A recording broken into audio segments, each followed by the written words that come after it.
শেরপুরে নিহত জামায়াত নেতার বাড়িতে এরই মধ্যে পৌঁছে গেছেন জামায়াত আমির ডাক্তার শফিকুর রহমান। সেখানে আছেন আমাদের সহকর্মী সোহাগ বিশ্বাস। আমরা তার সাথে যুক্ত হচ্ছি। সোহাগ, আপনি সেখানে আছেন।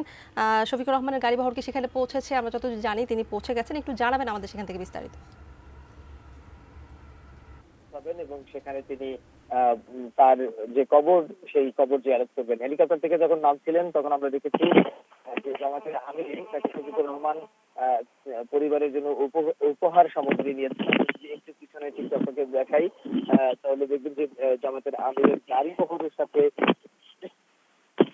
অসংখ্য নেতাকর্মীরা রয়েছে। যেহেতু গ্রামের একদমই মেঠো পথ ধরে এই এই যাত্রা, তিনি কিছুক্ষণ আগে হেলিকপ্টার যোগে এসেছেন। এখান থেকে প্রায় ৫-৭ মিনিটের পথ রয়েছে এই মূলত যে জায়গায় জামাত নেতার কবর রয়েছে সেই জায়গায় পৌঁছাতে। সে কারণে এখান থেকে তিনি একদমই মেঠো পথ ধরে পিছনের চিত্র আপনাকে দেখাই, তাহলে দেখবেন যে জামাতের আমিরের গাড়ি বহরের সাথে অসংখ্য নেতাকর্মীরা রয়েছে। যেহেতু গ্রামের একদমই মেঠো পথ ধরে এই এই যাত্রা, তিনি কিছুক্ষণ আগে হেলিকপ্টার যোগে এসেছেন। এখান থেকে প্রায় ৫-৭ মিনিটের পথ রয়েছে এই মূলত যে জায়গায় জামাত নেতার কবর রয়েছে সেই জায়গায় পৌঁছাতে। সে কারণে এখান থেকে তিনি একদমই এই মেঠো পথ ধরে সেই জামাত নেতার রেজাউল করিম তার বাড়ির উদ্দেশ্যে যাত্রা করছেন। মূলত জামাতের আমিরকে দেখার জন্য যখন তিনি এখানে একটি মাঠে হেলিকপ্টার যোগে নামেন, তখন চারপাশে অসংখ্য মানুষ তাকে অভিবাদন জানান, তাকে শুভেচ্ছা জানান এবং একই সাথে তাদের যে দলীয় স্লোগান সেটি দিতে থাকেন।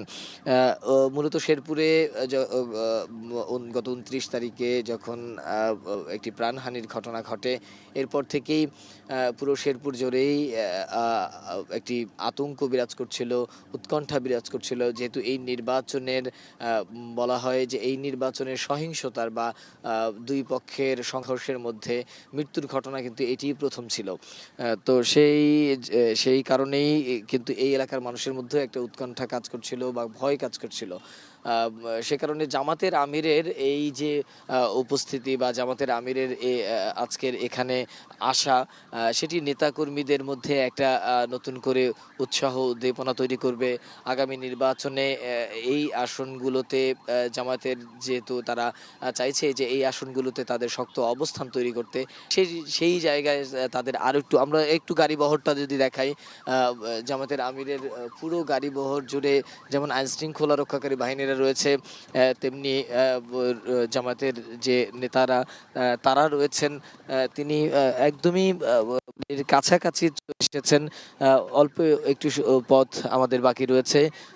সেই অল্প সময় পরেই জামাতের আমির ডাক্তার শফিকুর রহমান তিনি কবর জিয়ারতের জন্য সেই পরিবারের কাছে যাবেন এবং তার পরিবারের যারা শোক সন্তপ্ত পরিবার রয়েছেন তাদের সমবেদনা জানাবেন এবং তিনি সেই পরিবারের, আমরা অনানুষ্ঠানিকভাবে নানাভাবে জানতে পেরেছি যে তিনি এই যে পুরো পরিবার, সেই পরিবারের দায়িত্ব জামায়াত ইসলামের পক্ষ থেকে জামাতের আমির নেবেন, এমনটাও আমরা শুনতে পেরেছি।